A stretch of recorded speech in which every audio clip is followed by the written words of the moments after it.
Friends, Radhe Radhe. मैं ललिता टंडन, एस्ट्रोन्यूमरोलॉजिस्ट। आज मैं आपसे बात करूंगी धर्म क्या है। एक बहुत ही किसी ने बच्चे ने मेरे से पूछा कि हमें ये बताओ कि धर्म क्या है और इसकी क्या व्याख्या की जा सकती है, हमें कैसे पता चले कि हम धर्म के अनुसार काम कर रहे हैं या हम धर्म को जानते हैं और हमारे जो हम हमारे संस्कार हैं या जो भी हम अपने घर में करते हैं उसमें हमें कैसे पता चले कि धर्म क्या है।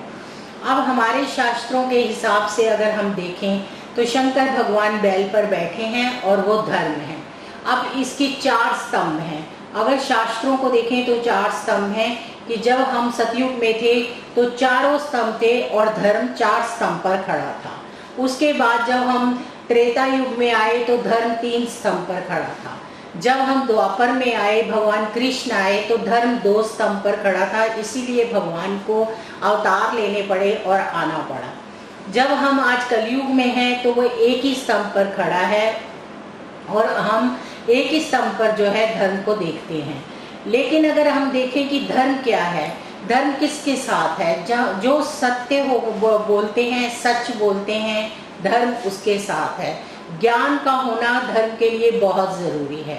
अतिथि का सत्कार करना, अपने माता पिता का सत्कार करना, अपने धर्म की यही व्याख्याएं हैं। बहुत ज़्यादा पढ़ा लिखा होना या बहुत ज़्यादा इस तरह से धर्म में ऐसी कोई हमारे को वो नहीं मिलती शास्त्रों में। शास्त्र कहता है धर्म वो है जो धर्म के साथ खड़ा है, जो किसी की भी चीज़ के ऊपर अपना हक नहीं रखता, अपने द्वारा अर्जन की हुई चीज़ें जो होती हैं उसी को अपना मानता है और उसी के हिसाब से चलता है। इसी तरह से कलयुग में जो धर्म है वो दान पर है। दान का बहुत ज़्यादा महत्व कलयुग में है और नाम पर। जितना हम नाम सिमरते हैं, किसी भी नाम की हम माला करते हैं, उससे हमें धर्म मिलता है। अब दान कैसा होना चाहिए ये भी जानना बहुत ज़रूरी है।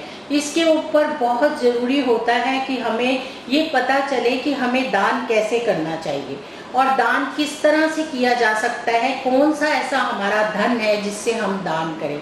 अगर हम किसी का धन मार कर और सोचें कि हमने दान कर दिया तो वो हमें दान नहीं लगेगा बल्कि पाप ही लगेगा।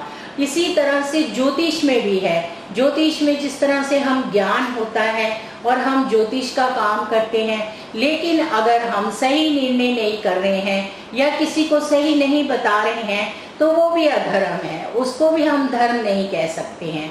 इसी तरह हर चीज़ में धर्म है, कोई भी गलत काम धर्म है।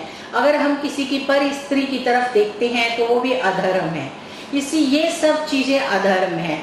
दान सुयोग्य और पात्र को ही देना चाहिए। दान को देते वक्त ध्यान रखना चाहिए कि हमें किस तरह से दान करना है और कितना दान करना है, और जो हम खुद कमाते हैं, हमारी जो आय खुद की होती है, उसी से हमें दान करना चाहिए। लेकिन ये क्वेश्चन एक बच्चे ने पूछा है, इसलिए मैं आपको बताना चाहती हूँ कि हमें बच्चों से भी बचपन से दान कराना चाहिए और हमें अपने बड़ों बुजुर्गों को भी बचपन से ही बच्चों को देना सिखाना चाहिए। अगर आप उनके अंदर ये संस्कार डालेंगे नहीं तो उनको ये आएगा ही नहीं कि हमें कुछ देना है किसी को। उनको बड़े होकर उनको ये तो पता चलेगा कि ये धर्म है और हमें धर्म के हिसाब से दान करना है, जो कलयुग का एक बहुत बड़ा हिस्सा है। लेकिन वो कर नहीं पाएंगे क्योंकि जब उन्होंने किया ही नहीं बचपन से तो वो कैसे करेंगे। इसलिए धर्म का अर्थ है कि आप धर्म के रास्ते पर चलिए। जहाँ धर्म होता है वहीं कन्हैया होता है, ये सच है। क्योंकि पांडवों के खेमे में धर्म था। उन्होंने कभी किसी के साथ अन्याय नहीं किया। उन्होंने अपने हक के लिए लड़ाई की कि इतनी हमारा हक, हस्तिनापुर पर जितना हमारा हक मिलता है वो हमें मिलना ही चाहिए।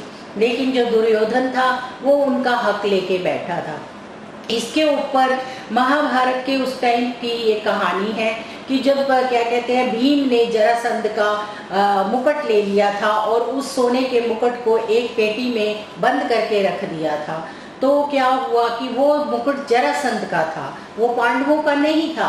लेकिन क्या हुआ कि जब परीक्षित ने उस मुकुट को पहना और कली उसके अंदर बैठ गया और परीक्षित के हाथों वो पाप हो गया, जबकि वो एक बहुत ही अच्छे राजा थे, धर्म के प्रति अपने कार्य करने वाले राजा थे। पर कली ने उसमें प्रवेश कर लिया।